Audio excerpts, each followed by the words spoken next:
నమస్తే, welcome to Leo. కవిత రాజీనామా చేసేసింది. మొత్తానికి భవిష్యత్తు ఏం కాబోతుంది? అయితే కల్వకుంట్ల కవిత కాస్త దేవనపల్లి కవితగా మారిపోయింది. మొత్తానికి ఏం జరగబోతుంది? దీని గురించి మనతో మాట్లాడడానికి పొలిటికల్ అనలిస్ట్ శ్రీలీల గారు ఉన్నారు. నమస్తే అండి. నమస్తే అండి. మనం చూసుకుంటే కల్వకుంట్ల కవిత కాస్త దేవనపల్లి కవితగా మారిపోయింది. అయితే గతంలో కూడా మనం చూసుకుంటే నిన్న పెట్టినటువంటి ఒక ప్రెస్ మీట్ కావచ్చు, ఇప్పుడు రాజీనామా చేసిన తర్వాత ప్రెస్ మీట్లో కూడా సంచలనమైనటువంటి ఒక వ్యాఖ్యలు చేస్తూ వస్తుంది. అటు హరీష్ రావు కావచ్చు లేదా సంతోష్ కావచ్చు, వీళ్ళిద్దరూ చేస్తున్నటువంటి ఒక పనుల గురించి చెప్తూ వస్తూనే గతంలో చేసిన వ్యాఖ్యలు ఏవైతే ఉన్నాయో అక్కడ కూడా 5 నెలలు తీహార్ జైల్లోనే ఉండాల్సి వచ్చింది. వాస్తవానికి కేటీఆర్ హరీష్ ఇద్దరు ఢిల్లీకి రాకపోయి ఉండి అక్కడ వాళ్ళు మంతనాలు జరపకపోయి ఉంటే నేను నెల రోజుల్లో బయటకు వచ్చేదానని చెప్పి మాట్లాడుతుంది. ఏంటి కవిత గారు చేస్తున్నటువంటి వ్యాఖ్యను ఎలా చూడాలి?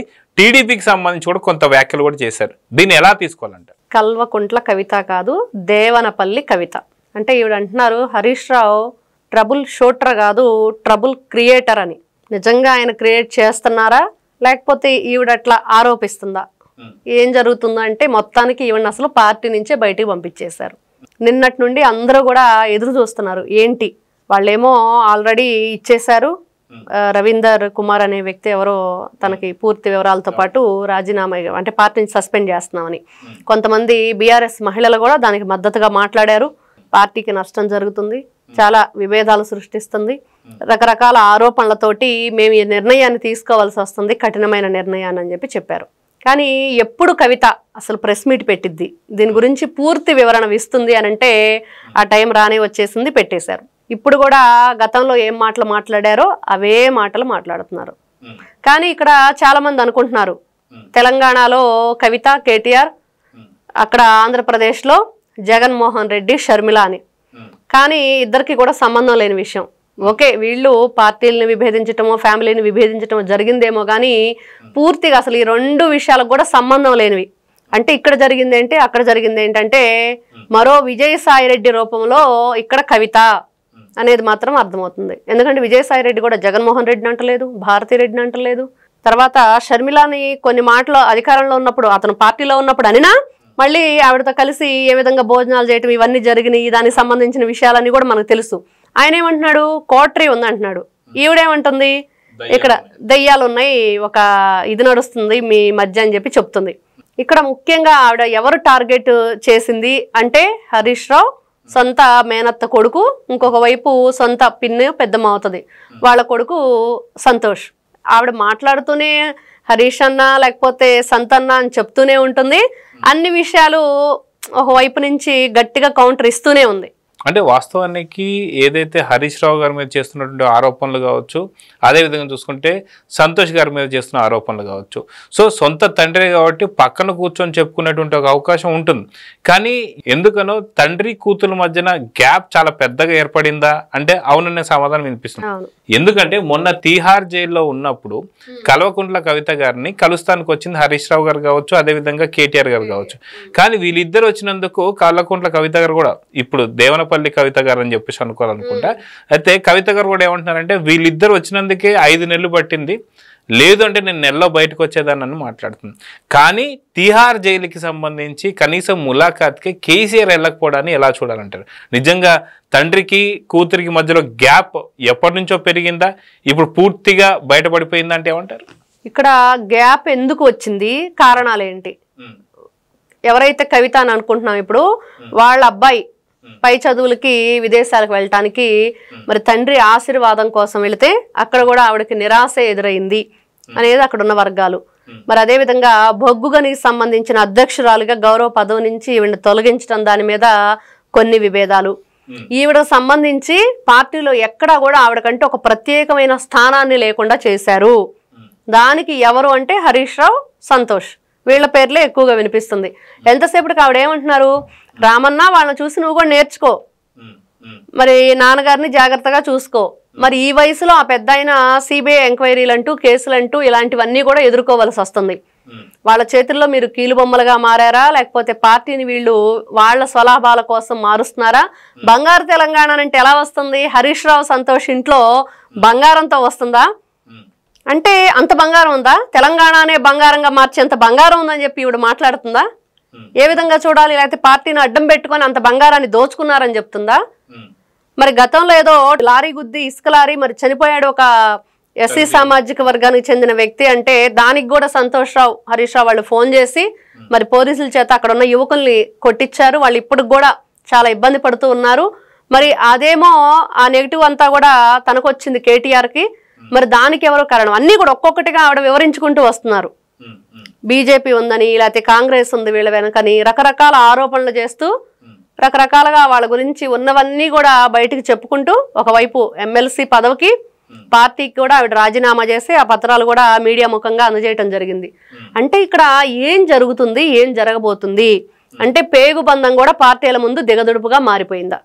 అదే కనిపిస్తుంది. కానీ ఇంకొక మాట కూడా మాట్లాడుతున్నారు కవిత గారు. ఏమంటున్నారంటే నాకు ఎటువంటి పదవులపైన ఆసక్తి లేదంటున్నారు. కానీ గత కొద్ది కాలం క్రితం ప్రముఖ మీడియా ఛానళ్ళకి ఇంటర్వ్యూ ఇస్తూ మీరు ముఖ్యమంత్రి కావాలనుకుంటున్నా అంటే అవును అయితే తప్పేంటి, అనుకోవడంలో తప్పేంటి, నేను రాజకీయాల్లోకి వచ్చి చాలా ఏళ్ళైంది కాబట్టి అవడంలో తప్పేంటి అన్నట్టు మాట్లాడుతున్నారు. కానీ ఈ రోజు వచ్చి నాకు రాజకీయ పదవుల మీద ఆకాంక్ష లేదు, తండ్రి దగ్గర నుంచి ఉద్యమాలు ఎలా చేయాలో నేర్చుకున్నాను, సో ఉద్యమాలు చేసే నేను ఉంటాను అని చెప్పి మాట్లాడుతున్నారు. సో దీన్ని ఎలా చూడాలంటే ఎప్పటికప్పుడు అప్పుడు పరిస్థితులను బట్టి అనుగుణంగా వైఎస్ఆర్సీపీ పార్టీ వాళ్ళ దగ్గర కూడా ఇలాంటివన్నీ మనం చూస్తాం.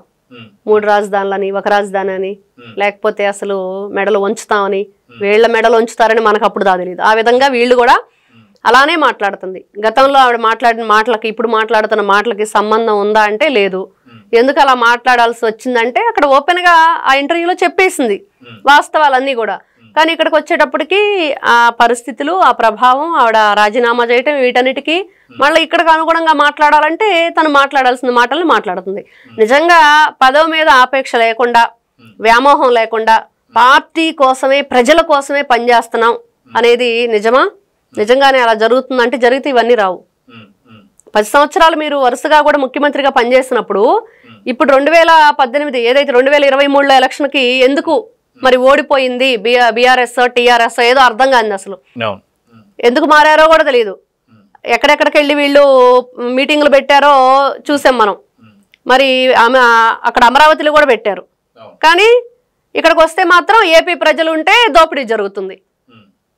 వాళ్ళు ప్రాంతీయ విభేదాలను సృష్టిస్తూ ప్రజల మధ్య లేనిపోని గొడవలు తలెత్తుతూ వీళ్ళ రాజకీయ లాభం కోసం, వీళ్ళ పదవుల కోసం వీళ్ళు ఏ విధంగానైనా సరే దిగజారిపోతారు. ఎందుకంటే ఫస్ట్ ఆంధ్రోళ్ళు తెలంగాణ అనేది మాత్రం లేకుండా వీళ్ళు గెలిచి, లేకుండా వీళ్ళు రాజకీయం చేసినప్పుడే వాళ్ళ పార్టీకి ఒక మంచి పేరు ఉంటుంది. ఎప్పుడైతే ఈ విధమైన పార్టీ విభేదాలు లేకపోతే ప్రాంతీయ విభేదాలు తీసుకొచ్చారో అప్పుడే ఇలాంటివన్నీ కూడా ఎవరు తీసుకున్న గోతిలో వాళ్లే పడతారు అన్నట్లుగా ఈ రోజు నీ పార్టీలో ఏ విధంగా జరుగుతుందో చూస్తున్నారు. అయితే అతి తొందరలో కవిత గారు కూడా మిగతా స్కామ్లని ఏదైతే మనం చూసాం, దుబాయ్కి సంబంధించి 5801 అనేటువంటి ఒక ఫ్లాట్లో ఏదైతే ఫోన్ ట్యాపింగ్ సంబంధించిన శ్రవణ్ రావు ఉన్నారో అదే దాంట్లో లిక్కర్ స్కామ్ సంబంధించిన వాళ్ళు కూడా ఉన్నారన్న సంగతి మనందరికి తెలిసింది. సో ఇవి కూడా బయటపడే అవకాశాలు ఉన్నాయని చెప్పి కొంత వార్తలు అయితే వస్తున్నాయి. నిజంగా వచ్చే అవకాశాలు ఉన్నాయి అంటారా? అంటే ఈవిడ ఆల్రెడీ జైలు శిక్ష అనుభవించి వచ్చారు. మరి ఈవిడ ఎలా నిజంగానే విజిల్ బ్లోయర్ గా మారిద్దా ఈవిడ కూడా విజయసాయి రెడ్డి లాగా? అంటే ఏమో మొన్నేమో నేను సీఎం కాకూడదని రూల్ ఏముంది, నాకు కూడా ఉంటాయి కదా అని ఆశలు అనంది. ఇప్పుడేమో అసలు నాకు ఎటువంటి పదవాపేక్ష లేదని అంటుంది. కాబట్టి వీళ్ళు ఎప్పటికప్పుడుగా వాళ్ళ అభిప్రాయాల్ని, వాళ్ళ ఆలోచనల్ని మార్చుకునే వ్యక్తులుగా మనకు కనిపిస్తున్నప్పుడు ఏ టయానికి వాళ్ళకి ఏ విధంగా అనిపిస్తుందో, వాళ్ళకి ఎలాంటి దానికి సంబంధించిన ఉపయోగం ఉంటుందో దాన్ని బట్టి మారిపోతారు ఖచ్చితంగా. ఎందుకంటే ఇక్కడ వినే మాటలన్నీ కూడా మనం చూస్తూ ఉంటే, వింటూ ఉంటే రకరకాలుగా ఎప్పటికప్పుడే ఆవిడ ఎవరి గురించి మాట్లాడుతుంది. సొంత అన్నని అంటలేదు, కన్న తండ్రిని అంటలేదు, కానీ వాళ్ళిద్దరు కజిన్స్ మాత్రం ఈ రోజున గట్టిగా కౌంటర్లు ఇస్తుంది.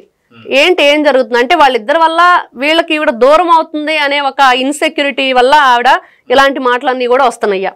ఆ లేఖ ఏదైతే తండ్రికి లేఖ రాసిందో అది కూడా బయటపడటానికి కారణం మరి కావాలని చెప్పి కుట్రపూరితంగా నేను ఎన్నోసార్లు లెటర్ రాశాను, కానీ ఈ లెటర్ మాత్రం ఎందుకు బయటకు వచ్చిందని ఆవిడ మాట్లాడుతున్నారు. అంటే ఇక్కడ మెయిన్ ఆవిడ టార్గెట్ అంతా కూడా అంటే చిన్నవి ఏదో జరిగి ఉండొచ్చండి. అంటే నిప్పులేందే పొగరాదు. ఈ లేఖలు బయటకు రావటం కానివ్వండి, లేకపోతే ఆవిడ్ని బొగ్గుగని శాఖ అధ్యక్షురాలుగా మరి పక్కకు తొలగించడం కానివ్వండి, అలాగే ఏదో రజతోత్సవ సభలు పెట్టారు వీళ్ళు. బీఆర్ఎస్ టీఆర్ఎస్కు దేనికి పెట్టారో వాళ్ళకే తెలియాలి. దాంట్లో కూడా ఆవిడకి సరైన ఇంపార్టెన్స్ ఇవ్వకపోవటం, మరి ఎవరు అక్కడ స్టేజ్ మీద ఎలాంటి మాటలు మాట్లాడారనే దాని మీద కూడా ఆవిడ కొన్ని వ్యాఖ్యలు చేశారు గతంలో. ఇలాంటివన్నీ కూడా వాళ్ళ మధ్య ఇంకొంచెం ఎక్కువ దూరాన్ని పెంచాయి అనేది కూడా మనకు అక్కడ కనిపిస్తుంది. మొత్తానికి కవిత గారు కారుకి 4 చక్రాలు ఊడదీశారు, ఇక కారు ప్రయాణం లేదు, ఇక కేల్ కథం అని చెప్పి అనుకోవచ్చు అంటారా? ఆవిడ ఊడదీసేది ఏం లేదు, కానీ గతంలో ఆవిడ జైలుకి వెళ్ళినప్పుడు ఊడిపోయినాయి. ఎందుకంటే ఇంటి ఆడపిల్ల లిక్కర్ కేసులో మరి అంతకాలం జైలుకి వెళ్ళటం, అరెస్ట్ అయిన తర్వాత కన్న తండ్రి ములాఖత్తుకు వెళ్ళకపోవటం, మరి ఆవిడ సొంత అన్న కజిన్ ఇద్దరు కూడా మరి వెళ్లకుండా ఉంటే 1 నెల రోజుల్లో బయటకు వచ్చేదని, వాళ్ళు రావటం వల్లే నన్ను ఇంకా ఎక్కువ రోజులు అక్కడ ఉంచారు అంటే వీళ్ళు వెళ్ళి చెప్పారా ఎక్కువ రోజులు లోపల ఉంచమని అనేదే కదా అర్థమవుతుంది ఎవరికైనా. 5 నెలలు ఆవిడ ఎలాంటి జీవితాన్ని అనుభవించారు, ఎలాగ ఇబ్బంది పడ్డారో ఆ మధ్య ఒక ప్రముఖ ఇంటర్వ్యూ ఇచ్చినప్పుడు మనం చూసాం ఒక ఛానల్కి. చాలా కన్నీటి పర్యంతం అయ్యారు. అంటే బాధ ఉంటుంది ఇంటి ఆడపిల్లగా. మరి రాష్ట్రంలో తను లేకపోతే బతుకమ్మ లేదు, మరి సొంత అన్నకి రాఖీ కట్టకుండా రాఖీ పండుగ జరిగిందా అంటే మరి ఆయన కట్టించుకోకుండా ఢిల్లీ వెళ్ళిపోయాడు ఆ రోజు. రకరకాలవన్నీ కూడా ఎన్నో రకాలు చూసాం.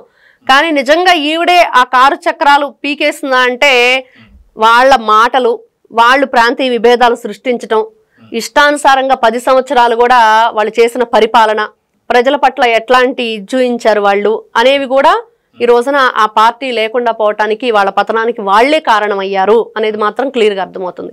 సో చూద్దామండి, ఖచ్చితంగా మొత్తానికి కవితతో పూర్తిగా కేసీఆర్ ఇక ఖతం అయిపోయిందని చెప్పి అనుకోవాలి. సో చూద్దాం జరగబోతుందో. నమస్తే. నమస్తే. Please subscribe to Leo news for more videos.